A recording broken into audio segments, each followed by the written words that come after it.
a Mexican farm boy becomes the world's most wanted drug lord.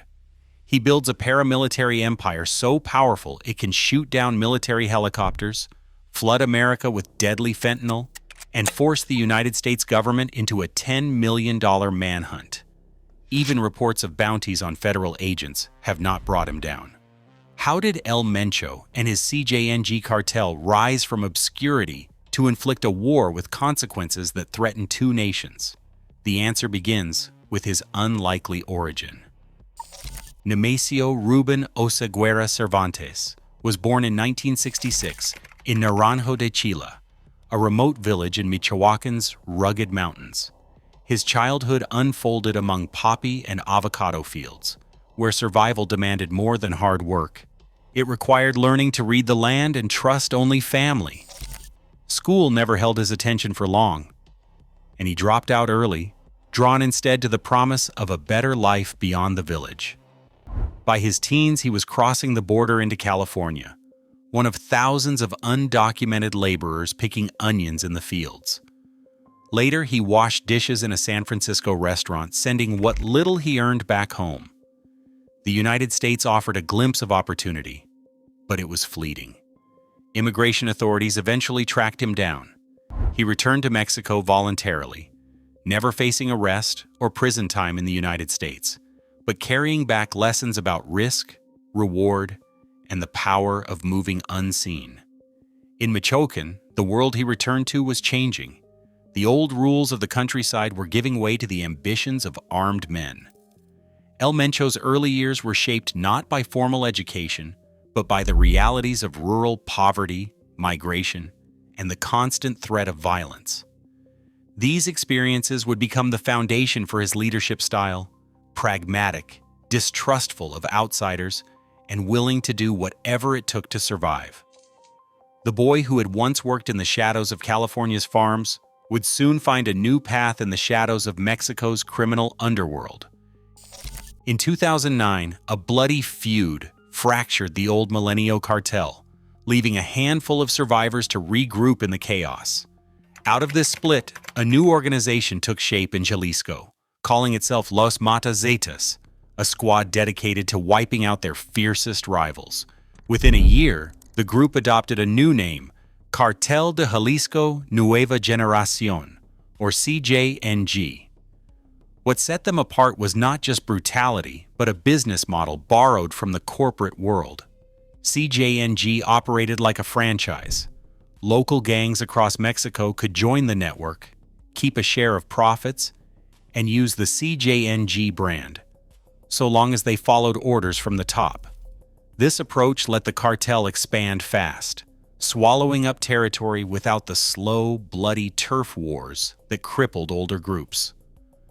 By 2012, CJNG had outposts in more than half of Mexico's states. El Mencho's leadership brought a new level of discipline.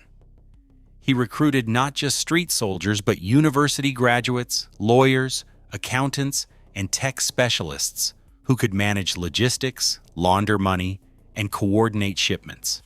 The organization ran offices with phone banks and accounting ledgers, tracking cash flow like any Fortune 500 company.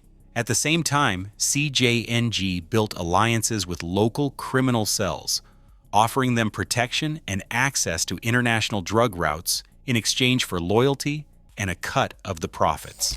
In less than a decade, CJNG grew from a regional splinter group to a cartel with reach in over 35 Mexican states and a footprint stretching into the United States, Central America, and Europe. Their rapid rise was no accident. It was the result of a calculated mix of violence, professional management, and a flexible franchise system that made CJNG the fastest-growing criminal organization in Mexico. CJNG's arsenal is unlike anything seen before in Mexico's criminal underworld. Their gunmen carry Barrett .50 caliber rifles, firearms designed to pierce armored vehicles, and even helicopters. These weapons have turned up in raids from Jalisco to Veracruz, often seized alongside crates of ammunition and tactical vests. The cartel's firepower does not stop at rifles. They deploy rocket-propelled grenades and have been linked to drones loaded with explosives, a tactic borrowed from modern battlefields. Armored vehicles known as monstruos roll through cartel-controlled territories. These makeshift tanks are built from reinforced steel and fitted with gun ports, battering rams, and turrets. Some are capable of withstanding direct hits from military-grade weapons. Mexican authorities have intercepted convoys of these vehicles, sometimes finding entire fleets hidden on ranches or in remote workshops. Each seizure reveals new levels of innovation: run-flat tires, bulletproof glass, even welded armor plates scavenged from old construction equipment. CJNG's edge is not just in hardware. El Mencho has recruited former soldiers and police officers, offering higher pay in exchange for battlefield experience. These men train new recruits in small unit tactics, ambushes, and the use of heavy weapons.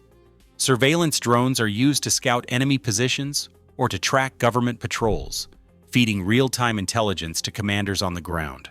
The result is a force that operates less like a street gang and more like a paramilitary unit. Training camps hidden in the Jalisco highlands teach marksmanship, explosives handling, and escape maneuvers. Instructors drill recruits on how to set up roadblocks, coordinate attacks, and vanish before authorities can respond. Every weapon, every tactic, is chosen for maximum impact against rivals and government forces alike. The stage is set for a confrontation that will test the limits of both sides. May 1, 2015, dawned over the hills of Villa Purificacion with a low thrum of helicopter blades cutting through the humid air. Mexican Army commandos, backed by federal police, launched Operation Jalisco with a single goal: capture or kill El Mencho. As the Black Hawk helicopter climbed above the tree line, cartel lookouts relayed its position over radios. On the ground, CJNG gunmen waited in ambush. With a sharp crack, a rocket-propelled grenade streaked upward and struck the helicopter mid-flight. The aircraft spun out of control, crashing into the brush below. 9 soldiers died in the wreckage, their mission cut short before it even began. Within minutes, the region erupted into chaos. CJNG fighters, following prearranged orders, fanned out across highways and city streets. Dozens of vehicles, including city buses, were hijacked, doused in gasoline, and set alight, forming burning barricades that choked off roads in 20 municipalities across 3 states. Banks and gas stations went up in flames. The cartel's blockades paralyzed entire towns, trapping residents in their homes and forcing emergency services to stand down. For hours, the state of Jalisco was cut off from the outside world. Military convoys sent to rescue survivors and reestablish control found themselves boxed in by fire and gunfire. By nightfall, more than 39 vehicles had been torched. 11 banks and 16 gas stations were destroyed. The death toll reached 15, most of them military and police. Hospitals overflowed with wounded soldiers and civilians caught in the crossfire. The message was unmistakable. CJNG would not retreat in the face of government power. They had the weapons, the manpower, and the will to strike back against the state itself, no matter the cost in lives or infrastructure. The downing of the helicopter was not just an attack on the military, it was a signal that the rules of engagement had changed and that open warfare had come to Jalisco. Synthetic drugs don't reach American streets by accident. The journey begins thousands of miles away as chemical precursors ship out of ports in China and India, often labeled as harmless industrial goods.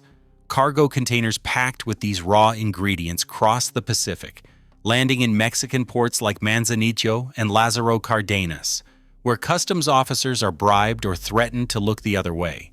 From the docks, trucks haul the chemicals inland to clandestine labs hidden in the hills of Jalisco, Colima, and Guanajuato. Here, cartel chemists, some with university training, convert powders into potent fentanyl and methamphetamine. Once the product is ready, it moves north. Drivers in legitimate-looking vehicles blend into normal traffic, passing through cartel-controlled checkpoints on rural highways. Trailers and tankers, sometimes shielded by shell companies, carry shipments toward border cities like Tijuana, Ciudad Juarez, and Nuevo Laredo. In these hubs, trusted brokers coordinate with cells based in the United States, sending drugs through tunnels, hidden compartments, or even drones and ultralight aircraft.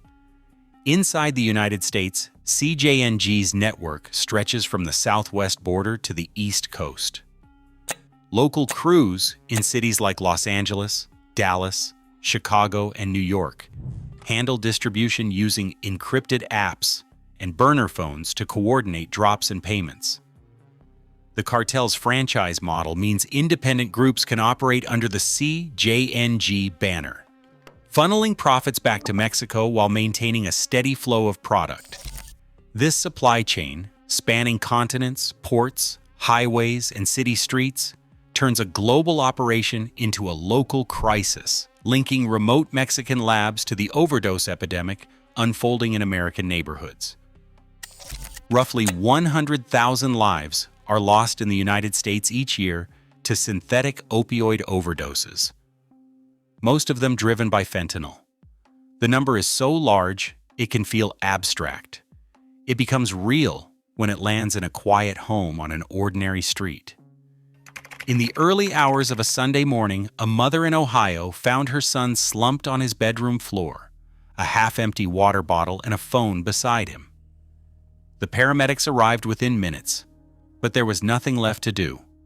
The fentanyl in his system was so potent that even a single pill, bought online and delivered by a friend, was enough to stop his heart before sunrise. He was 23. His family had no warning. There were no signs of addiction, no trail of prescriptions, just a single mistake. A counterfeit tablet pressed in a cartel lab thousands of miles away. The funeral drew classmates, teachers, and neighbors who struggled to make sense of a loss that arrived without reason or explanation. His mother keeps his graduation photo on the mantle, and every year she writes his name on a banner at the local overdose awareness vigil. Behind every statistic is a story like this: parents who wake to silence, siblings who grow up with an empty chair at the dinner table. The reach of CJNG's fentanyl operation is measured not just in shipments or seizures, but in the lives cut short and the families left behind. The crisis is no longer distant or theoretical. It is personal, immediate, and reshaping communities across the country. A $10 million reward hangs over El Mencho's head, the largest ever offered by the DEA for a Mexican cartel boss. Tip lines buzz with calls from across the continent, each promising a lead that could bring down the most elusive fugitive in the Americas. Yet every raid ends the same way, with empty safe houses, ransacked ranches, and tracks vanishing into the wilds of Jalisco. Federal agents have launched dozens of joint operations, sometimes with hundreds of soldiers and police moving in at dawn. In 2018, a task force closed in on a remote compound outside Tenaya, guided by satellite imagery and intercepted radio chatter. But by the time boots hit the ground, El Mencho had already slipped away, leaving behind only scorched earth and a few discarded cell phones. Local villagers say the mountains themselves protect him, with steep canyons, dense forests, and a network of lookouts stationed on every ridge. Each approach is watched, every stranger noted. Corruption adds another layer. Leaked details from law enforcement meetings often reach cartel ears before the first helicopter lifts off. In some cases, entire units have been compromised, tipping off CJNG commanders hours in advance. Even the most sophisticated surveillance cannot outpace a warning whispered through a village or a text sent by a friendly officer. The pattern repeats. Agents close in only to find the target gone, shielded by terrain, intelligence, and a wall of silence. The hunt for El Mencho has become a test of patience and endurance, with every failed raid deepening the sense of frustration, among those tasked with bringing him to justice. For the men and women on the front lines, the chase is a constant reminder that in this war, information is as valuable as firepower, and sometimes just as hard to come by. CJNG's firepower and discipline have kept law enforcement at bay, but raw force alone does not explain El Mencho's continued freedom. The cartel's true shield is invisible, woven from bribes, threats, and a network of corrupted officials that stretches from local police stations to political offices. In towns across Jalisco and Michoacan, officers on the CJNG payroll tip off cartel commanders before raids begin. City council members, prosecutors, and even state legislators have been caught accepting campaign donations or favors in exchange for silence. This web of protection means that every move against CJNG is shadowed by uncertainty. Agents never know if the next checkpoint will hold allies or betrayers. CJNG's reach is not limited to Mexico. In the United States, cartel-linked gangs have tracked federal agents, and in some cases gathered personal information about their families. Reports have surfaced of doxing attempts, private addresses, children's schools, and daily routines compiled and circulated as warning shots. The threat is not always direct violence. Sometimes it is a phone call in the night or a message slipped under a door, reminding agents that their work does not go unnoticed. This climate of intimidation has forced agencies to adopt new security measures. Protective details for high-profile agents, fencing around field offices, and the use of counter-surveillance teams have become routine.